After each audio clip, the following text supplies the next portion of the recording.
স্থানীয় সরকারের সব নির্বাচন দলীয়ভাবে করার নীতিগত সিদ্ধান্ত নিয়েছে সরকার।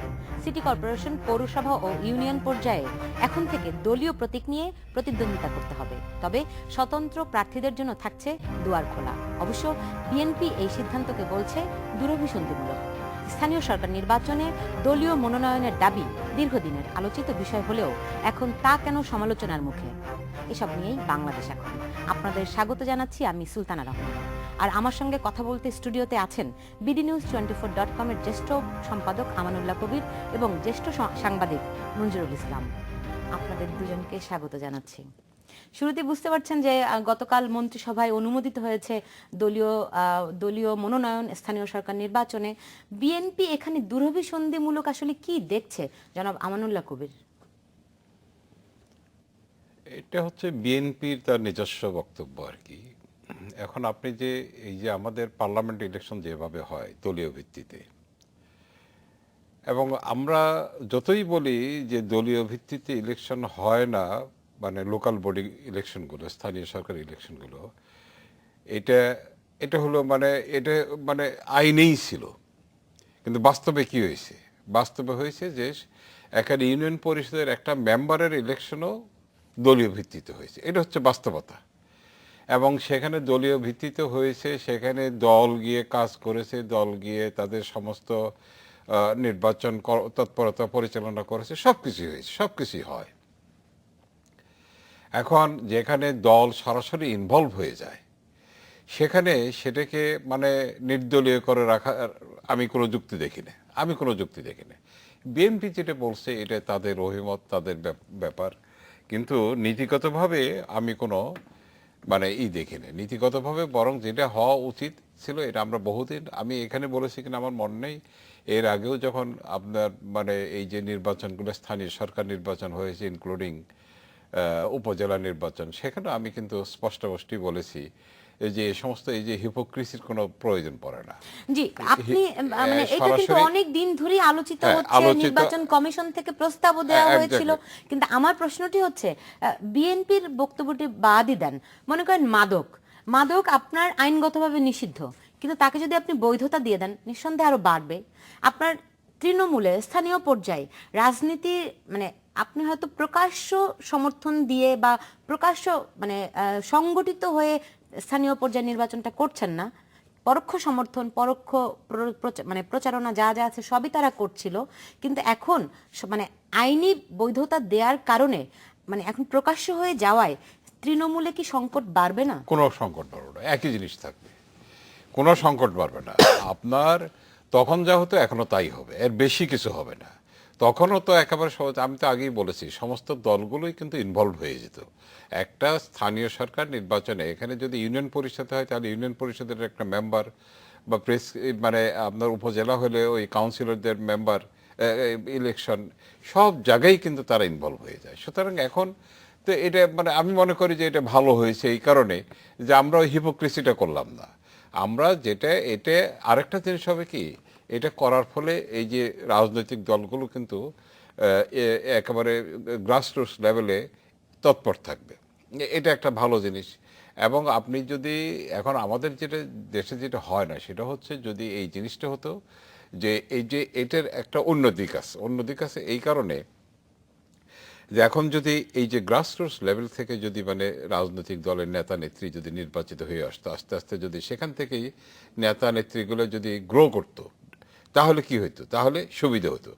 বরং আমার যেটা আমি মনে করি যে গ্রাসরুটস লেভেল থেকে নির্বাচনটা যেভাবে দলীয়ভাবে নির্বাচন হওয়া, এই নির্বাচনের মাধ্যমে বরং নেতা নেত্রীরা আস্তে আস্তে ওই নির্বাচনের মাধ্যমে হয়ে আসবে, নেতৃত্ব বিকাশের সুযোগ পাবে আপনি মনে করছেন। কিন্তু অনেকেই আবার মনে করছে ঠিক উল্টোটা, যে স্থানীয় পর্যায়ে অনেকেই রাজনীতিতে সক্রিয় না হয়েও আসলে নেতৃত্ব বা প্রতিনিধি হওয়ার একটা সুযোগ পেতেন, এখন দলীয় হওয়ার কারণে সেই সুযোগটি তাদের জন্য আর থাকবে না। এরকম ফলে নেতৃত্ব আর সেইভাবে করে একদম স্বতন্ত্র কোনো দলীয় ফোরামের বাইরে নেতৃত্ব বিকাশের সুযোগ আর থাকছে না, এরকমটা কিন্তু অনেকেই মনে করছে। জনাব মঞ্জুরুল ইসলাম। ধন্যবাদ আপনাকে। এরকম ব্যাখ্যা তো কেউ করতেই পারেন, কিন্তু এর আগে যেমন যেই নির্বাচনগুলো দলীয় ভিত্তিতে হতো সেখানেও কিন্তু স্বতন্ত্র প্রার্থী অথবা নির্দলীয় প্রার্থিতা করবার, প্রতিদ্বন্দ্বিতা করবার সুযোগ ছিল। সেই সুযোগ কিন্তু এই কাঠামোর অধীনেও থাকবে। ফলে তাদের সুযোগ থাকছে না, এটা আমি বিশ্বাস করি না। এক, আর আমি একটু আবার গোড়ার কথায় বলতে চাই যে আমরা গত ৪৫ বছর ধরে রাষ্ট্রীয় পৃষ্ঠপোষকতা একটি ভণ্ডামিকে আশ্রয় দিচ্ছিলাম। সেই ভণ্ডামিটি হলো স্থানীয় সরকার নির্বাচন নির্দলীয় ভিত্তিতে হবে, কিন্তু আমরা প্রত্যেকে জানি প্রতিটি নির্বাচন হচ্ছে দলীয় ভিত্তিতে। ফলে এটা নিয়ে আমি আগেও বলেছি এবং আজকে আমি সাধুবাদ দিতে চাই আপনার অনুষ্ঠানের মাধ্যমে মাননীয় প্রধানমন্ত্রী এবং স্থানীয় সরকার মন্ত্রণালয় যারা উদ্যোগটি নিয়েছেন এই আইনটি সংশোধনের জন্য। তার কারণ হচ্ছে একটি জাতির সামনে এক ধরনের প্রতারণা। তো আপনি রাষ্ট্রীয়ভাবে এই প্রতারণাকে কেন প্রশ্রয় দেবেন? আপনি 16 কোটি মানুষ দেখছেন নির্বাচনটি দলীয় হচ্ছে, স্থানীয় সরকার যারা প্রার্থী হচ্ছে তারা জানে আমি আওয়ামী লীগ, বিএনপি, জামাত, জাতীয় পার্টি হিসাবে আমি নমিনেশন পাচ্ছি, জনগণ যাচ্ছে আমি ভোট দিচ্ছি, সেই ভিত্তিতে গণমাধ্যমে প্রচার করি আওয়ামী লীগের সমর্থিত সমর্থিত এতজন। প্রার্থী। তার মানে আমি মনে করি আমাদের আজকে কিন্তু সাদাকে সাদা, কালোকে কালো, সত্যকে সত্য হিসাবে মেনে নেবার যে সাহসিকতা সরকার দেখিয়েছে, এটা সাধুবাদ পাওয়ার যোগ্য। আর আপনার প্রশ্নের জবাবে বলি, আমি বরং মনে করি বাংলাদেশ কিন্তু এই অঞ্চল তো বটেই, পৃথিবীর মধ্যে অনন্য দেশ যেখানকার মানুষ এত বেশি রাজনীতি সচেতন, এত বেশি রাজনীতি প্রিয়। বাংলাদেশের একেবারে চায়ের স্টল থেকে শুরু করে একেবারে হাইফাই রেস্টুরেন্ট, পাঁচতারা হোটেলেও কিন্তু আমরা যখনই সময় পাই আপনাদের টকশোগুলো এত জনপ্রিয় কেন? এর মূল প্রতিপাদ্য বিষয় হচ্ছে রাজনীতি। বাংলাদেশের মানুষ রাজনীতি সচেতন কেবল না, রাজনীতি প্রিয় মানুষ। তারা রাজনীতি করতে, রাজনীতি নিয়ে কথা বলতে, রাজনীতি চর্চা করতে পছন্দ করে। সে জায়গায় আমি মনে করি এতে বরং কয়েকটি কাজ হবে। আমি ছোট করে এই পর্যায়ে বলি, আমাদের বড় রাজনৈতিক দলগুলো যারা নিষ্ক্রিয় ছিল নানান কারণে, তাদের মধ্যে সক্রিয়তা আসবে, বরং রাজনৈতিক দলগুলোর মধ্যে গণতন্ত্রের চর্চা একটু বেশি হবে। তার কারণ হচ্ছে কি, তৃণমূল পর্যায়ে যখন সেখানে নমিনেশন দেওয়ার ব্যাপার আসবে, তখন কিন্তু চাইলেই আপনি এলাকার লোককে বাদ দিয়ে হঠাৎ করে একজনকে দেবেন সেটা হবে না, তখন জনপ্রিয়তার যাচাই হবে। ফলে তাদের সক্রিয়তা হবে, গণতন্ত্রের চর্চাটা কিছুটা হবে। স্থানীয়ভাবে একজন মানুষ ব্যক্তিগতভাবে জনপ্রিয় হতেই পারে, সে কোনো দলেরও নাও হতে পারে, সেই ক্ষেত্রে দল তো তাকে সমর্থন দেবে না, সেই ক্ষেত্রে সে তো নির্দলীয়ভাবে প্রার্থিতা করবার সুযোগ থাকলোই। এখন আপনি তো জানেন আমাদের যখন নৌকা প্রতীক হয় কিংবা ধানের শীষ প্রতীক হয়, এরকম দলীয় যখন প্রতীক হয় তখন মানুষ আর ব্যক্তি দেখে ভোট দেয় না। আমি এখানটা আপনাকে নিশ্চিত করে বলতে চাই, আমাদের এই পর্যন্ত গণতন্ত্রের প্রকৃত চর্চা ইউনিয়ন পর্যায়গুলিতে এখনো আছে মনে করি সে জায়গায়। এবং বড় দুটি দল বিশেষ করে যদি আমরা বলি, এই মনে হবার কারণ হচ্ছে আমাদের প্রত্যক্ষ অভিজ্ঞতা। কারণ আমাদের এলাকায় সরকারের পক্ষ থেকে আমরা নির্বাচনকে প্রভাবিত করার যে অভিযোগ শুনি, কবির ভাই আমার অত্যন্ত শ্রদ্ধেয় সাংবাদিক, আপনিও সাংবাদিকতার সাথে জড়িত, আমরা আপনারা সকলেই কিন্তু এই খোঁজটুকু জানি, বাংলাদেশের ইউনিয়ন পরিষদ নির্বাচনটা হয় সবচেয়ে প্রভাবযুক্ত নির্বাচন। অর্থাৎ সেই নির্বাচনগুলোতে একেবারে গ্রামের গঞ্জের তৃণমূল মানুষ এতভাবে সক্রিয় থাকে, সেখানে চাইলেই উপর থেকে একটা কিছু চাপিয়ে দেবার সুযোগ থাকে না, কম থাকে অপেক্ষা। তাহলে এখন মনে করেন সংসদ সদস্য আছে, এমনিতেই তার প্রভাবের জন্য আপনি পৌরসভার চেয়ারম্যান বলেন, স্থানীয় সরকারের প্রতিনিধিরা অনেক সময় কাজ করতে পারে না বলে আমরা নানান রকম অভিযোগ পাই। যখন স্থানীয় সরকারি ও দলীয় ইসে হয়ে যাবে, তখন আসলে মানে মানে একই রাজনৈতিক আদর্শের না হলে তখন জটিলতা বাড়বে কিনা, এই প্রশ্নের জবাব নিয়ে আমি ফিরবো। নিচ্ছি মাত্র 40 সেকেন্ডের একটি বিরতি, সঙ্গে থাকুন।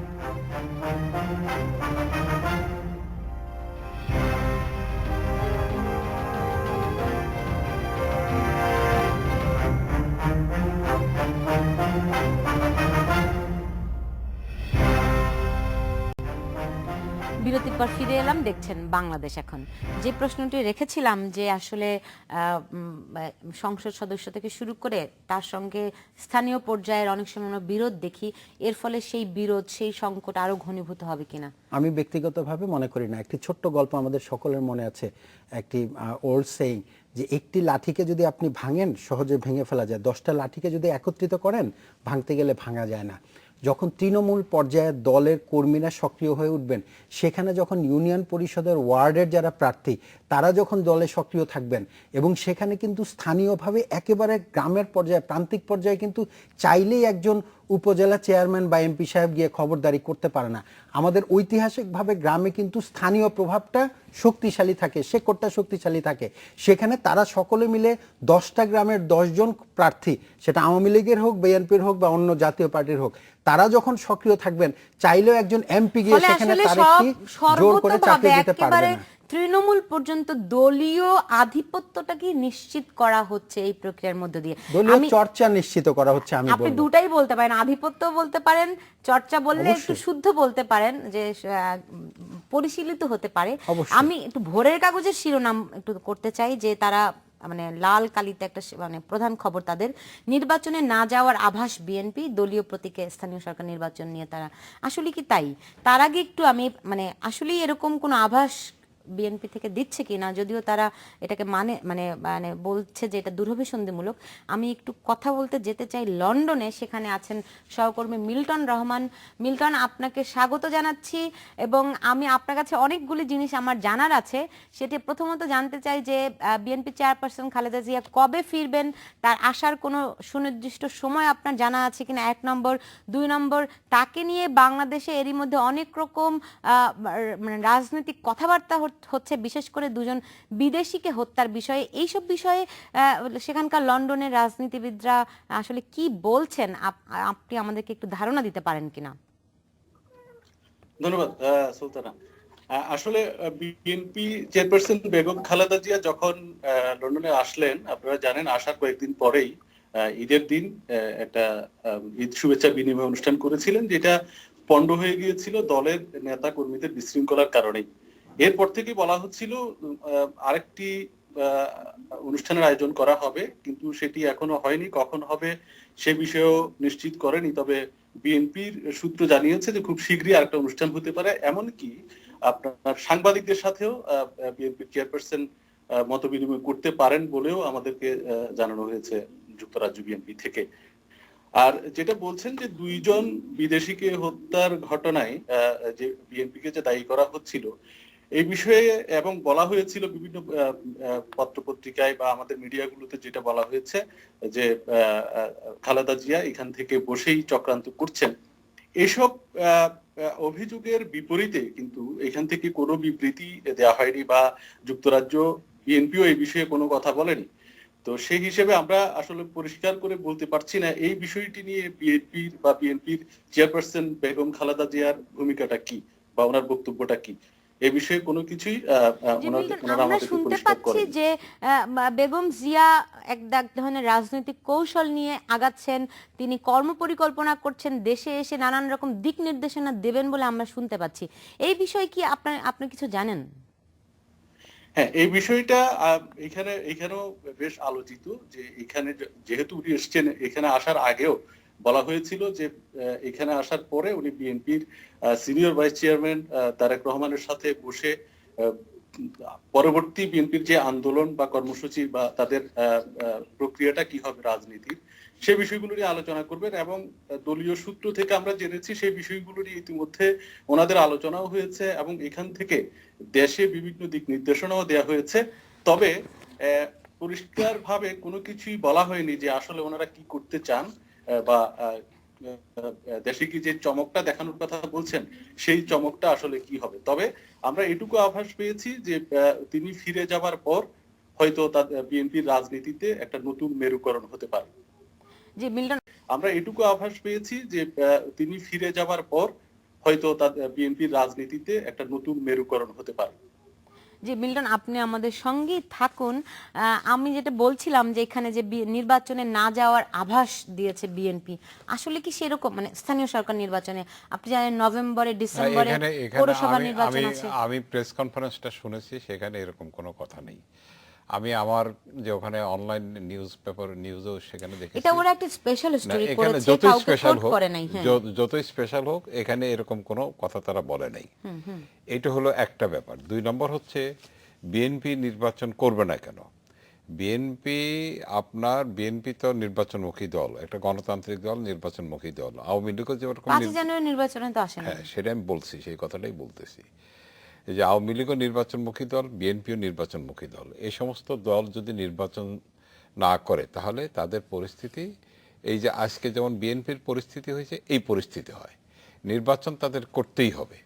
নির্বাচন মানে এটা হয়তো তারা যেটা বলছে যে দুরভিসন্ধিমূলক, এই কারণে বলছে যে এখন তো সরকারের নানান রকম মানে জেল জুলুম চলছে তাদের নেতাকর্মীদের উপর।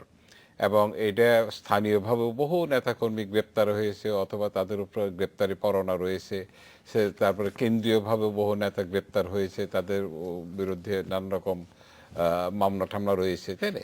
তো কাজে এইসব কারণেই তারা হয়তো বলতে পারে যে আমাদেরকে এরকম একটা কোণঠাসা অবস্থায় রেখে তারা এই যে মানে দলীয় ভিত্তিতে নির্বাচনটা দিচ্ছে, যাতে আমরা দলীয় ভিত্তিতে নির্বাচনটা করতে না পারি। কারণ দলীয়ভাবে নির্বাচন করতে গেলে তারা আইডেন্টিফাইড হয়ে যাবে, তাদের নেতা কর্মীরা এই ভয়টা তারা করছে যে আরো হয়তো গ্রেপ্তার টেপ্তার হতে পারে। আপনি যদি প্রেস না, কনফারেন্সটা খেয়াল করে থাকেন, জি আমি শেষ করে দিচ্ছি। তো এইটা হচ্ছে মানে এইটা তাদের আশঙ্কার কথা বলছি, কিন্তু বাস্তব হচ্ছে যে তাদেরকে নির্বাচন করতে হবে। তাদের ওয়ার্কার্সকে যদি মানে আপনার রাখতে হয়, প্রাণবন্ত রাখতে হয়, তাদেরকে তৎপর রাখতে হয়, তাদেরকে মানে রাজনীতিতে যদি মানে সক্রিয় রাখতে হয়, তাহলে তাদেরকে নির্বাচন করতে হবে। নির্বাচন না করলে তাদের কর্মীরা সক্রিয় থাকবে না, তাদের রাজনীতি সেখানে কি হয়ে যাবে, ঢিলে হয়ে যাবে, সেখানে রাজনীতি পড়ে যাবে। কাজেই তাদের রাজনীতি মানে নির্বাচন তারা করবেই, যেটা তারা বলছে এটা কোনো যুক্তিতেই এটা বিশ্বাসযোগ্য কোনো নিউজ না।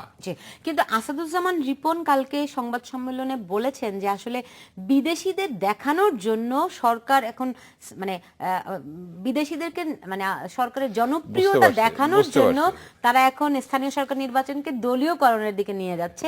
তার মানে সরকার প্রভাব খাটিয়ে নিজেদের অবস্থান শক্ত করার একটা চক্রান্ত করছে, এরকম একটা আভাস কিন্তু তারা দিয়েছে।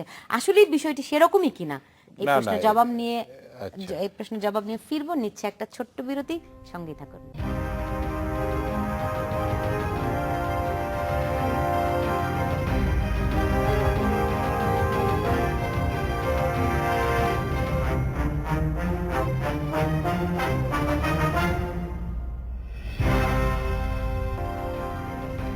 বিরতির পর ফিরে এলাম, দেখছেন বাংলাদেশ এখন। জি, জনাব মঞ্জুরুল ইসলাম, যে বিদেশিদের দেখানোর জন্য যে বিএনপি অভিযোগ করেছে যে স্থানীয় সরকার নির্বাচনটা দলীয়করণের দিকে মানে নিয়ে যাওয়া হয়েছে, এটার কি আপনার কাছে যুক্তিসঙ্গত? এটা আমার কাছে মোটেই খুব বিদেশিদের দেখানোতে কি যায় আসে। আমি দলীয় দেশে কোনো সংকট নাই, দেশে কোনো দেখালাম, স্থানীয় সরকার নির্বাচন তো ডিউ সময় হচ্ছে, এটা এমন না যে অনেকদিন আগে অনেকদিন পেছনে না। আর এর আগের ব্যাপারে আমি কবির ভাইয়ের সাথে পুরোপুরি একমত যে বিএনপি যাবে না বলে এটা আবার এক ধরনের গণমাধ্যমগুলোতে স্বেচ্ছায় আলোচনা করবার। বিএনপি যে বিষয়টা নিয়ে আপত্তি করেছে, দূরভিসন্ধিমূলক বলেছে, আমার কাছে বিশ্লেষণটি এরকম যে হ্যাঁ, বিএনপি তো মূলত এখন আন্দোলন করছে জাতীয় নির্বাচনের জন্য, তারা চাচ্ছেন মধ্যবর্তী সংসদ নির্বাচন। সেই সময় সরকার সেই দাবি না মেনে তারা স্থানীয় সরকার নির্বাচন দিচ্ছেন, যাতে বিএনপি তো চাইলেও নেড়া একবারই বেলতলায় যায়, একবার নির্বাচনে না গিয়ে যে ভুল করেছে তার খেসারত এখন পর্যন্ত দিচ্ছে। কিন্তু বিএনপি এই 5 জানুয়ারির পরেও যে কয়টি স্থানীয় সরকার নির্বাচন হয়েছে সবগুলো কিন্তু করেছে। হ্যাঁ, ফলে বিএনপি মূলত নির্বাচনমুখী দল।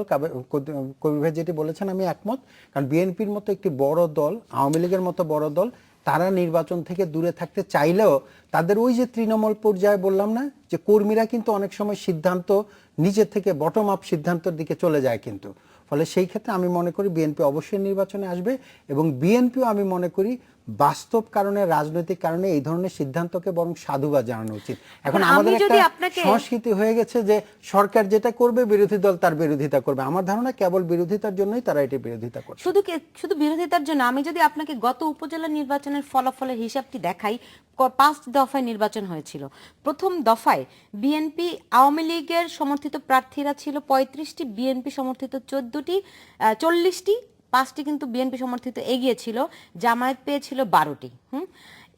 এই যদি হিসাব দেখেন, পরবর্তী মানে প্রথম দফা এবং দ্বিতীয় দফায় মোটামুটি বিএনপি এগিয়ে ছিল, কিন্তু তার পরবর্তী 3টি দফাতেই যে 3 দফার উপজেলা নির্বাচন হয়েছে সেখানে কিন্তু আবার বিএনপি নিচের দিকে চলে গেছে, এবং বিএনপি কিন্তু তখন কারচুপির অভিযোগও এনেছিল। তাহলে তাদের আশঙ্কাটি আপনি অমূলক বলেন কিসের ভিত্তিতে? এই শুনেন, বাংলাদেশের সংস্কৃতিতে আমরা তো এখন নির্বাচন কমিশনকে স্বাধীন নিরপেক্ষ প্রতিষ্ঠান হিসেবে গড়ে তুলবার জন্য বড় দুটি দল কেউই সম্পূর্ণ আন্তরিকতা দিয়ে কাজ করেনি। সে জায়গায় তারপরও আমি মনে করি গত উপজেলা নির্বাচনের ফলাফলকে বিএনপি, জামাত সহ আওয়ামী লীগ বিরোধী যে রাজনৈতিক দল সকলেই মেনে নিয়েছেন এই ফলাফলকে, এবং বিএনপি ওই যে শুরুর দিকে যে অ্যাটেনশনে ছিল, যে পরিমাণ সাফল্য ছিল, তারা ধরে নিয়েছে এরকমই হবে। সেই ক্ষেত্রে আওয়ামী লীগ আরও একেবারে মরিয়া হয়ে তারা ঐক্যবদ্ধ হয়েছে। কারণ স্থানীয় সরকার নির্বাচনে আমরা জানি আওয়ামী লীগ বিএনপি বড় দুটি দলের ক্ষেত্রে যদি বলি, প্রত্যেকটি জায়গায় একাধিক প্রার্থী থাকে, তাদের মধ্যে কোন দলও কিন্তু এটি বড় কাজ করে নির্বাচনে ভরাডুবির জন্য। সে জায়গায় আমি মনে করি এখন থেকে যেহেতু ঘোষণা দিয়ে দলীয় নির্বাচন হবে, সেই কারণে বড় দলগুলো তো বটেই, ছোট দলগুলো তাদের সম্পূর্ণ শক্তি দিয়ে দলের মধ্যে ঐক্যবদ্ধ থেকে যদি প্রতিদ্বন্দ্বিতা করে, তাহলে সেই ক্ষেত্রে কারচুপি করার সম্ভাবনা অনেকখানি কমে যাবে। সেক্ষেত্রে আসলে বিদ্রোহী প্রার্থী হওয়ার সুযোগ আরো বেশি হবে না, আশঙ্কা আরো কি বেশি হবে না? কারণ দলের অনেকে নির্বাচন করতে এটা চাইতে হতে পারে। পারে, হতে পারে, অসুবিধা কি আছে? কেউ যদি বিদ্রোহী প্রার্থী হয় বা হতে পারে, হবে, অসুবিধা কি আছে? প্রত্যেকের তো রাইট আছে। এখন দলীয় শৃঙ্খলা কে মানবে না মানবে সেটা তো ব্যাপার না, তা আইন তো সেটাই করবে না। এখন কেউ যদি ইচ্ছে করলে হয়তো আমি দলের মনোনয়ন পেলাম না, আমি স্বতন্ত্রভাবে দাঁড়াতে পারে, অসুবিধা কি আছে? কিছু যায় আসে না। আমি যে কথাটা মানে যে বলার চেষ্টা করতেছি সেটা হচ্ছে এই যে মানে যদি রাজনৈতিক দলগুলো সরাসরি সম্পৃক্ত হয়, সম্পৃক্ত হলে একটা সুবিধা হবে কি, যে এই যে এখন থেকে মানে মানুষের প্রথম থেকেই তাহলে ওই স্থানীয় কর্মী এবং নেতারা তারা তৎপর থাকবে, তারা নমিনেশনের জন্য চেষ্টা করবে, বিভিন্ন করবে, তারা দলীয় কাজেও তৎপর থাকবে, তারা ওখানে যে সেবামূলক কাজ আছে বা জনপ্রিয়তার ব্যাপারটা আছে সেটার দিকে লক্ষ্য রাখবে। সুতরাং সব মিলে একটা সুবিধা হবে।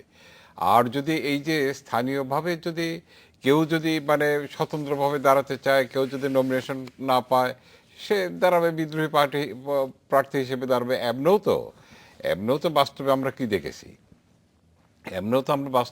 আমরা বিদ্রোহী প্রার্থী বলি নেই। এই যে উপজেলা নির্বাচন বিভিন্ন জেলায় তো তখনকে তো দলীয়ভাবে মনোনয়ন দেয় নাই, কিন্তু আওয়ামী লীগের, বিশেষ করে আওয়ামী লীগের তো অনেক বিদ্রোহী প্রার্থী দাঁড়িয়েছিল না।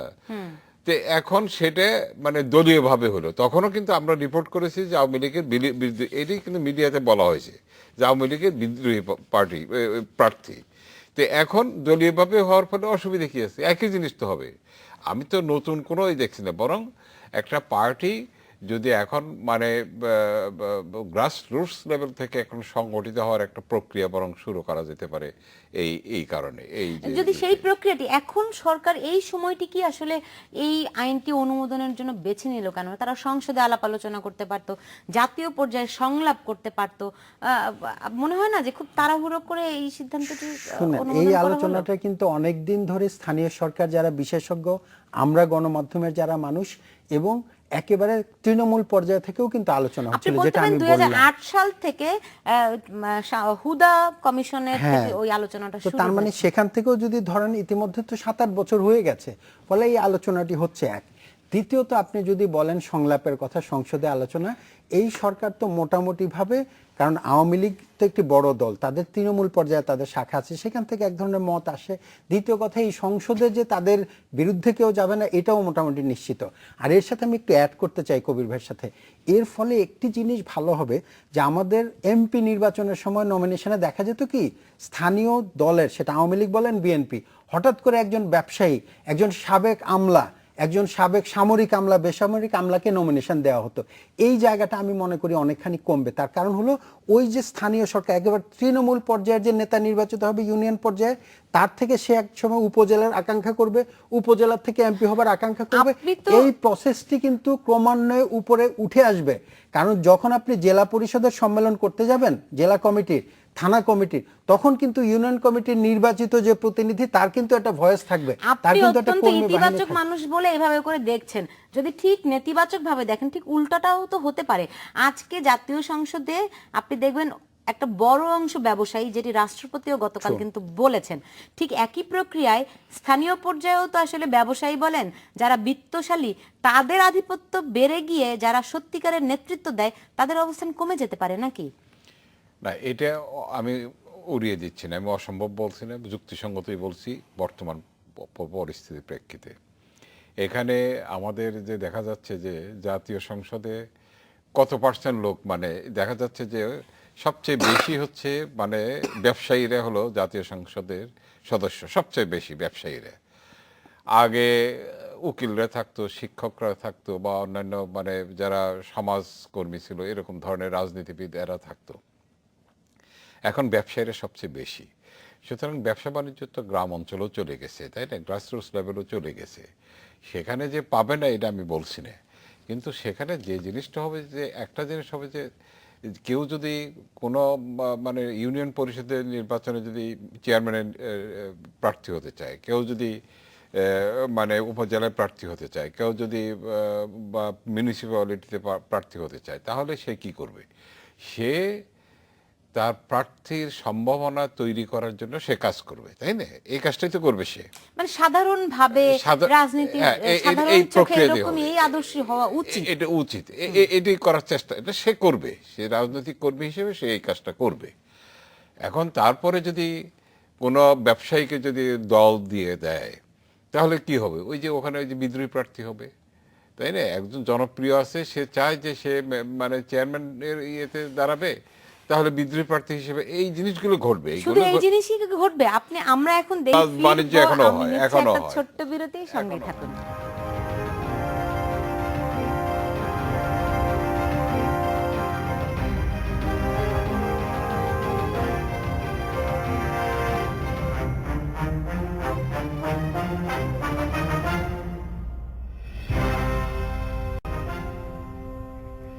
বিরতির পর ফিরে এলাম, দেখছেন বাংলাদেশ এখন।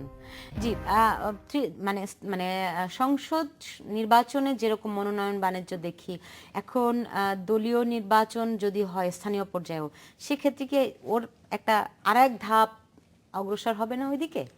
আপাতত হবে, একেবারে তাৎক্ষণিকভাবে মনোনয়ন বাণিজ্য বন্ধ হয়ে যাবে এটা আমি মনে করি না।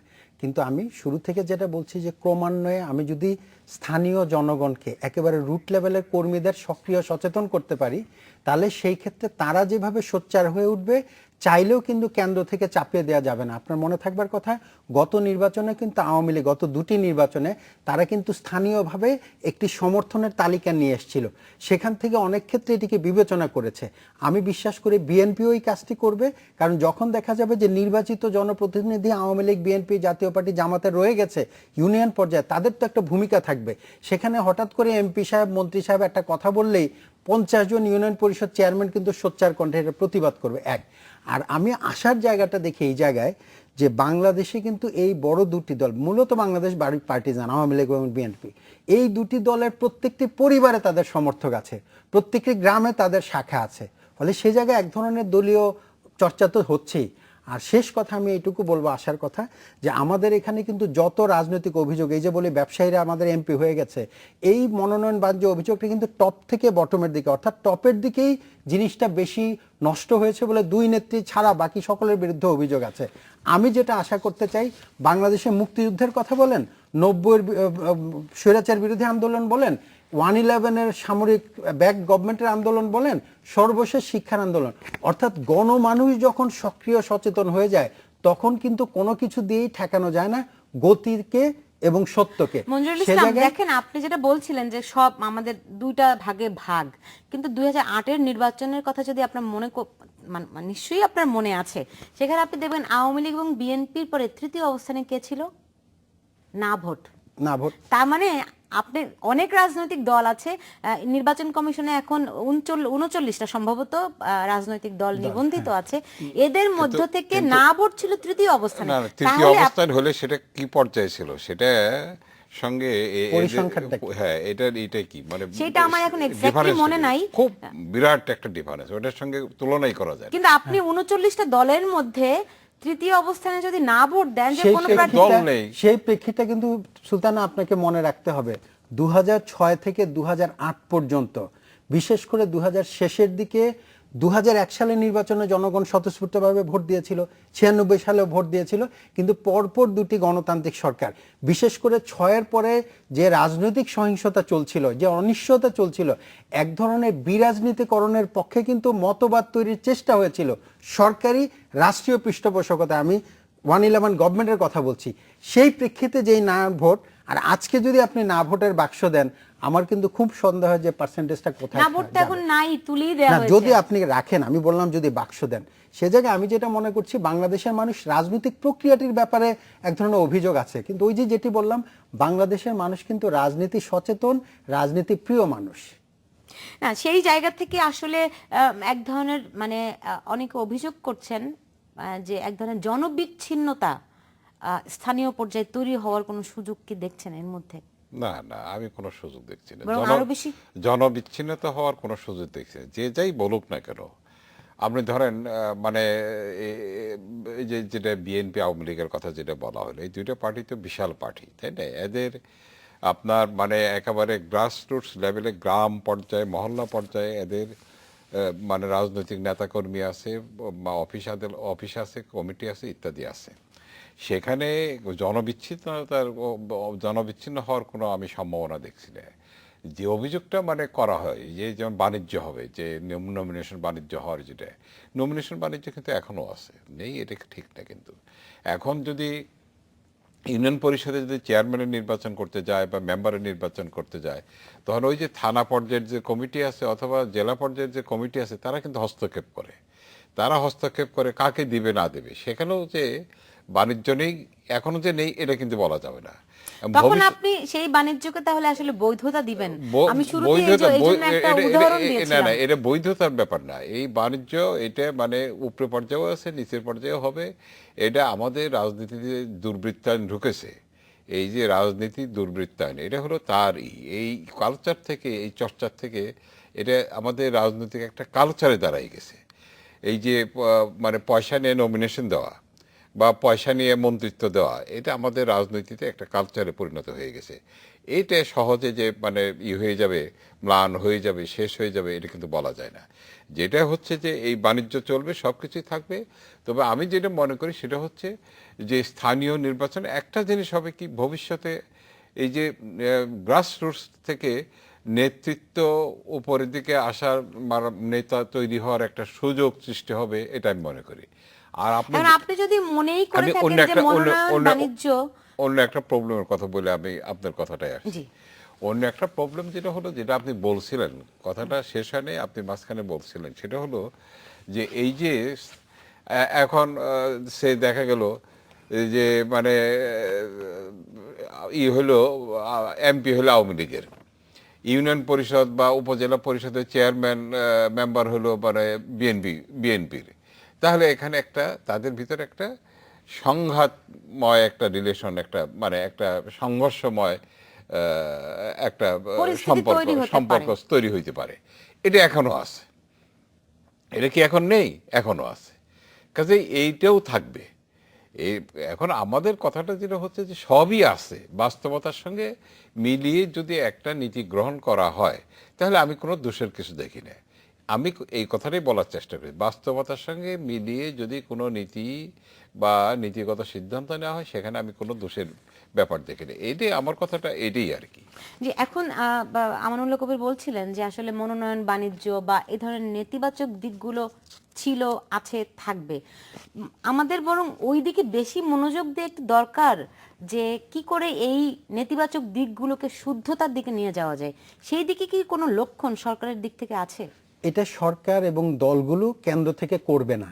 আমি আশাবাদী হচ্ছে কেন করবে না, তার কারণ তারা তো অভ্যস্ত হয়ে গেছে। বাংলাদেশে ইতিমধ্যে এই যে মনোনয়ন বাণিজ্য করলে টাকা পাওয়া যায়, নিজের প্রভাব রাখা যায়। এখন দলের সর্বোচ্চ পর্যায় থেকে, দলের হাইকমান্ড থেকে যদি নির্দেশনা আসে তাহলে কেন আসলে? পরিষ্কার করে বলি, আমাদের এখানে আপনার প্রশ্নটা আমি বুঝেছি, সময় শেষ বলে আমি বলতে চাই, আমরা শেষ পর্যন্ত ভরসার জায়গা দেখি দুই দলের দুজন নেত্রী। তারা ব্যক্তিগতভাবে অসৎ, আমরা কেউই সেটা মনে করি না, কিন্তু কেন্দ্রীয় নেতৃবৃন্দের মধ্যে যে অসততা আছে, মনোনয়ন বাণিজ্যের ভাগাভাগি যে তাদের মধ্যে যায়, এটা তো আমরা সকলে জানি। সে জায়গাটায় আওয়ামী লীগের সভানেত্রী অথবা বিএনপির চেয়ারপারসন নির্দেশ দিলেই কেন্দ্রীয় কমিটি যে সেটা পুরোপুরি পালন করে, এটা তো এমন তো না। আমরা বাস্তবতা দেখি যে কেন্দ্রীয় কমিটিগুলো তারা তাদের সুবিধা মতো লেজুর বৃত্তি যারা করে তাদেরকে মনোনয়ন দেয়, সেটা অর্থের বিনিময়ে বলেন বা অন্য কোনো সুবিধার কারণেই বলেন। কিন্তু আমি আসার জায়গাটা দেখি, যেহেতু একেবারে উপরের নেতৃত্ব বলতে যদি বলেন চেয়ারপারসন বা সভানেত্রী, তাদের মধ্যে কিন্তু জনগণের সেবা করবার, জনগণের নেতৃত্বকে মর্যাদা দেবার একটা আকাঙ্ক্ষা আছে। আর একেবারে বটমে যদি সেই চর্চাটা শুরু হয়, দুটার মধ্যে যতই আঘাত হোক, যতই বাধা থাকুক, একসময় যখন সন্নিবেশটা হবে তখন আমি আশাবাদী হতে চাই। ওই যে বললো কবির ভাই যেটা, যে নেতৃত্বের সুযোগ তৈরি হবে এক। দ্বিতীয়ত হচ্ছে এই প্রতিবাদগুলো আরেকটি আসার বিষয় হচ্ছে আমাদের এই যে ডিজিটাল বাংলাদেশের সুবাদে আমাদের এই যে মোবাইল ফোনে আজকে কেন্দ্র থেকে একেবারে বটম থেকে কেন্দ্রতে রিচ করা যায় নেতৃত্বকে। আমাদের গণমাধ্যমগুলো সচেতন, আমরা কিন্তু সেই খবরও নিয়ে আসবো ইউনিয়ন পর্যায় থেকে যে কয়জনকে নমিনেশন বাণিজ্য করে কাকে দেওয়া হয়েছে, এবং নমিনেশন বাণিজ্যের লোকটা যে বিজয়ী হবে না এটা আমি আপনাকে নিশ্চিত করে এখানে বলে যেতে চাই। কারণ কি জানেন, ইউনিয়ন এবং গ্রাম পর্যায়ের মানুষরা মূলত সৎ, তারা কিন্তু চাইলেই কেন্দ্র থেকে চাপিয়ে দেয় একটা লোককে ভোট দেয় না, তারা মোটেই কেয়ার করে না, কারণ তারা জানে প্রতিদিন সেখানে আসা যাওয়ার। আর শেষ মন্তব্য এটা বলবো, যেটা কবির ভাই আশঙ্কা হিসেবে দেখছে, আমি সেটা আশঙ্কা দেখি না। যেটা আপনি প্রশ্ন করলেন যে যদি ধরেন চেয়ারম্যান হলো বিএনপির আর মেম্বাররা হলো আওয়ামী লীগের, সেখানে বিরোধ হবে কিনা, ঐতিহাসিকভাবে একটি সত্য কথা আমি বলে যেতে চাই, একমাত্র কেন্দ্রীয় পর্যায়ের মন্ত্রী পর্যায়ের লোকজন ছাড়া বাংলাদেশের উপজেলা জেলা পর্যায়ের আওয়ামী লীগ বিএনপি সহ অবস্থান করে, অলমোস্ট ভাগাভাগির রাজনীতি করে। সেখানে কন্ট্রাক্টরের মধ্যে 60-40 বিধান আছে, যারা ক্ষমতায় থাকবে 60% পাবে, যারা ক্ষমতার বাইরে 40% পাবে। সেটা উপজেলা, গ্রাম, ইউনিয়ন পর্যায়ে আছে। শুনেছি উল্টা, যারা বিরোধী দলে তাদেরকে 60% আর যারা সরকারি দলে তারা এটা নাকি ডিপেন্ড করে 40%। কার কোথায় প্রভাব বেশি। ফলে সে জায়গায় তারা কিন্তু সহ অবস্থান করছে, তারা কিন্তু আত্মীয়তার মতো মেলামেশা করে, যদিও দুজন দুই দলে বিশ্বাস করে। আমি বরং মনে কিন্তু করি আমি বলতে চাই, সেখান থেকে সংকটটা কমে যাবে। কিন্তু এই যে আমানুল্লাহ কবির বারবার বলছিলেন যে তৃণমূল আসলে নেতৃত্ব বিকশিত হবে, তাই না? অবশ্যই। তো সেই ক্ষেত্রে আমিও আপনার একমত। যদি দলের হাইকমান্ড থেকে সত্যি সত্যি নেতৃত্ব বিকাশের সুযোগ সত্যি বিশ্বাস করে থাকে, চেয়ে থাকে যে না আমি ওখান থেকে নেতৃত্ব চাই, তাহলে শুধুমাত্র সম্ভব, এর বাইরে কি সম্ভব? নিচে থেকে এটা হচ্ছে প্রতিবাদ কি, আসতে এটা থাকবে। হচ্ছে কি, এটা হচ্ছে আমাদের যে দলীয় রাজনীতি, তাহলে শুধুমাত্র সম্ভব, এর বাইরে কি সম্ভব? নিচে থেকে এটা হচ্ছে প্রতিবাদ কি, আসতে এটা থাকবে। হচ্ছে কি, এটা হচ্ছে আমাদের যে দলীয় রাজনীতি, এটা হলো দলীয় আমি রাজনীতি। আপনার উত্তরটা একটা বিরতি থেকে এসে নেই। আচ্ছা, বিরতি থেকে এসে এটা উত্তরটা নিশ্চয়ই জানবো, তার আগে নিচ্ছি একটা ছোট্ট বিরতি, সঙ্গেই থাকুন।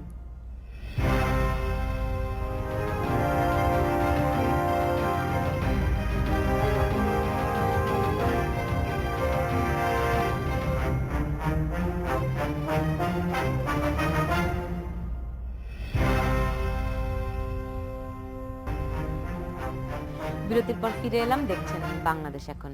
জি জনাব ওই আমানুল্লাহ কবির। দলীয় ইয়ের কথাটা বলছিলাম। জি। এই যে আপনি যে প্রশ্নটা করলেন, এখানে দলীয় ব্যাপারটা হচ্ছে দলীয় চর্চা কি, দলের অভ্যন্তর চর্চাটা কি। দলের অভ্যন্তরে কিন্তু এই চর্চাটা নেই, যে গ্রাসরুটস লেভেল থেকে বা তৃণমূল থেকে নেতৃত্বের বিকাশ ঘটবে এরকম একটা প্রক্রিয়া কিন্তু তৈরি করা হয়নি। এবং অভ্যন্তরীণ মানে দলের অভ্যন্তরীণ রাজনীতিতেও কিন্তু যে মানে যে তৎপরতা থাকা দরকার, যে গ্রাসরুটস লেভেল থেকে মানে সোজা কথা আপনি বলতে পারেন যে দলের ভিতরে গণতন্ত্রের চর্চা ততটা জোরালো নয়। হ্যাঁ, নেতা তৈরি করার নেই। তো এখন গণতন্ত্র যদি দলের ভিতরে না থাকে তাহলে প্রবলেমগুলো হয়, এইখানে হলো প্রবলেম। এখন সেই প্রবলেমটা দলীয়ভাবে তাদেরকে ফেস করতে হবে।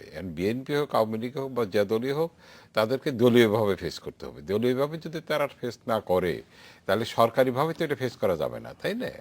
এখানে এই প্রবলেমগুলো আছে। তো এটা প্রবলেম থাকলেও আমি মনে করি যে মানে হ্যাঁ, দল এটা তো মানে আমাদের দেশে তো মানে কিছু কিছু পরিবর্তন হচ্ছে, কিছু কিছু পরিবর্তন আসবে, সময়ের প্রয়োজনে কতগুলো পরিবর্তন আসবে। এখন যে জিনিসটা হয়েছে আমি মনে করি যে আবারও ওই কথাটাই আমি বলতে চাচ্ছি, বাস্তবতার সঙ্গে মিলিয়ে যখন নীতিগত সিদ্ধান্তটা নেওয়া হয়েছে, এটা আমি মনে করি ভালো। এখন বাকি জিনিসগুলো যেগুলো এই প্রসেসের ভিতর বা প্রক্রিয়ার ভিতরে যে সমস্ত মানে নানান রকম সমস্যা দেখা দেবে, সেটা কিছু দলীয় থাকবে, কিছু প্রশাসনিক থাকবে। আরেকটা কথা বলে আমি শেষ করছি, সেটা হচ্ছে এই যে আমাদের স্থানীয় সরকারগুলো আছে, স্থানীয় সরকারগুলো কিন্তু স্বায়ত্তশাসিত না। এদের যে মানে এরা যদি এদের যদি স্বায়ত্ত শাসন শাসিত যদি সংস্থা হতো তাহলে সবচেয়ে ভালো হতো। এখন এদের উপরে আবার করে কি, এদের মানে এই যে লোকাল গভর্নমেন্টের উপরে মানে প্রভাব খাটা একটা হচ্ছে মিনিস্ট্রির প্রভাব আছে। আমি যদি খুব এটা প্রশ্ন না আমি এই কথাটা শেষ করে দেই তাহলে ভালো হবে। এখানে যে সংশ্লিষ্ট মন্ত্রণালয় তার প্রভাব আছে, আর সবচেয়ে বড় প্রভাব হলো যে মানে এই যে এমপি, স্থানীয় এমপিরাই কিন্তু তাদের প্রভাব খাটায়। এখন যদি তাদেরকে যদি এই মানে মানে এই যে ক্ষমতা বিকেন্দ্রীকরণ প্রক্রিয়ায় তাদেরকে যদি ক্ষমতায়ন করা যায় এই স্থানীয় সরকারগুলোকে, তাহলে বরং সরকার এবং প্রশাসন সুবিধা হবে। এবং কিভাবে সুবিধা হবে মনে করেন যদি এমপি, তারপরে হচ্ছে কি এমপির কাজ এমপি করবে, চেয়ারম্যান, উপজেলার চেয়ারম্যান এবং ইউনিয়ন পরিষদের চেয়ারম্যান, এই 4টি স্তরই যদি আপনার মনে করেন একই দলের প্রতিনিধি থেকে থাকে, তাহলে আসলে মানুষের আর যাওয়ার বিকল্প কোথায় থাকবে? এখানে হচ্ছে ওই যে বলেন মানুষের যাওয়ার বিকল্প কোথায়, এখানে মানুষের উপরই চূড়ান্ত ক্ষমতা আমাদের সংবিধান দিয়েছে। আমি যেটা বাংলাদেশের এ পর্যন্ত নির্বাচনের ইতিহাসে স্থানীয় সরকার নির্বাচনের মধ্যে ইউনিয়ন পরিষদের নির্বাচনের চেয়ারম্যান এবং ওয়ার্ড কমিশনারটা সবচেয়ে নিরপেক্ষভাবে সবচেয়ে স্বচ্ছভাবে হয় বলে আমার দেখা, অন্তত পর্যবেক্ষক হিসাবে, এবং এটা আমার ধারণা নির্বাচনী ইতিহাসও তাই বলে। সে জায়গায় একেবারে গ্রামের লোকটা তার ইউপি নির্বাচন চেয়ারম্যানকে নির্বাচিত করে, যেই লোকটা তার উপকারে আসে, যেটা কবির ভাই বলার চেষ্টা করছেন, সেই প্রার্থীটা কিন্তু তার এলাকার কাজ করার চেষ্টা করবে, যেই দলের হোক। জানে যে আমি প্রতিদিন যেই লোকটাকে সালাম দেবো, কে আমার সাঁকোটা তৈরি করবে, কে আমার মসজিদটা দেখবে, আমার স্কুলটা দেখবে, আমার মন্দিরটা দেখবে। এই জায়গায় জনগণের কাজ না করে উপর থেকে নাজেল করা কাউকে ওখানে প্রার্থী করে পাশ করিয়ে আনা যাবে না, এক। আর আপনি যেটা বললেন যদি 4 জনই ধরেন এক দলের হলো, সেখানে 20টা ইউনিয়ন পরিষদ হলো, 20টা ইউনিয়ন পরিষদে মনে করেন অন্য দলের সকলে নির্বাচিত হলো। বাস্তবতা হচ্ছে বাংলাদেশের স্থানীয় জনগণের প্রভাবটা এই পর্যায়ে থাকে, ওই 20 জন চাইলে 4 জনের একজনও এলাকায় ঢুকতে দেবে না, এরকম ইতিহাস বাংলাদেশে প্রচুর আছে। ফলে আমি মনে করি এটা সুযোগ তৈরি হয়েছে দুই পক্ষের লোকের, একটা হচ্ছে স্থানীয় জনগণের তাদের অধিকারের চর্চা করবার প্রকৃত নেতা নির্বাচনের, আর স্থানীয় নেতাদের সুযোগ তৈরি হয়েছে প্রকৃতভাবে গণতন্ত্র চর্চার মাধ্যমে দলে সম্পৃক্ত হবার। আর দল যদি তার সাথে অ্যাডজাস্ট না করে, তাহলে কিন্তু শেষ পর্যন্ত ওই যে দলের গণতন্ত্রায়নের যে সুযোগটি তৈরি হয়েছে, এই সুযোগটি তারা হারাবে।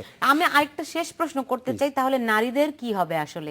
কারণ আপনি জানেন যে ওই 33% নারীকে রাজনৈতিক দলের সাংগঠনিক কাঠামোর মধ্যে থাকতে হবে, সেটা কিন্তু এখন পর্যন্ত রাজনৈতিক দলগুলো পূরণ করতে পারে নাই। এই একই প্রক্রিয়া যখন স্থানীয় পর্যায়ে হবে, তখন নারী প্রতিনিধি কোথা থেকে আসবে আসলে? এটা খুবই চমৎকার প্রশ্ন করেছেন। এই কারণে বাংলাদেশে নারী শিক্ষার যেই পর্যায়ে এগুচ্ছে, নারীরা কিন্তু এমনিতেই, আপনি কোটার কথা বাদ দেন 33%, আমি আপনাকে এইটুকু বলতে চাই, দেখবেন যে আগামী নির্বাচনে প্রার্থীর সংখ্যায় অলমোস্ট 40% প্রার্থী নারী হিসেবে দাঁড়াবে, কমিশনার হিসেবে, ওয়ার্ডের যারা নাকি ইউনিয়ন পরিষদ মেম্বার হিসাবে। সেখানে আমি এবং আশান্বিত হয়ে আমি দেখবো, নিশ্চয়ই আপনিও দেখবেন, 40% ইউনিয়ন পরিষদ চেয়ারম্যানও প্রতিদ্বন্দ্বী করার জন্য অন্তত প্রার্থী হবে নারীরা। কারণ বাংলাদেশের নারীরা নানান কারণে কিন্তু এলাকায় এখন প্রভাবশালী, তারা স্কুলের শিক্ষিকা, তারা কখনো এনজিওতে কাজ করেন। একটি গবেষণায় বলছে তারা আসলে যদি নির্দলীয় নির্বাচন হয়, তাহলে তারা স্বাধীনভাবে কিছুটা হলেও কাজ করতে পারে। সাম্প্রতিক আমি আশাবাদী মাননীয় প্রধানমন্ত্রী সহ মাননীয় বিরোধী দলীয় নেত্রী, সাবেক প্রধানমন্ত্রী, তারা যেভাবে আমাদের নারীদেরকে অন্তত এক ধরনের জোর দিচ্ছেন, মানসিক জোর, এবং গণমাধ্যমগুলো যেভাবে তাদেরকে তুলে ধরছে, আমি ভীষণভাবে আশাবাদী বাংলাদেশের নারীদের ভবিষ্যতে কোটার দরকার হবে না, তারা এমনিতেই 50% আসনে প্রতিদ্বন্দ্বিতা করবে। যতগুলি জায়গায় ঘাটতি রয়েছে, সমস্যা রয়েছে, সেই জায়গাগুলি নিশ্চয়ই কিভাবে সমাধান করা যায় সেই উদ্যোগ সরকারের পক্ষ থেকে নেওয়া হবে, খুব জোরালো ভাবে নেওয়া হবে, সবাইকে নিয়ে নেওয়া হবে, সেই আশা করছি। আপনাদের দুজনকে অনেক ধন্যবাদ স্টুডিওতে আসার জন্য। দর্শক, আপনাদেরকে অনেক ধন্যবাদ এতক্ষণ আমাদের সঙ্গে থাকার জন্য। আপনারা সবাই ভালো থাকুন।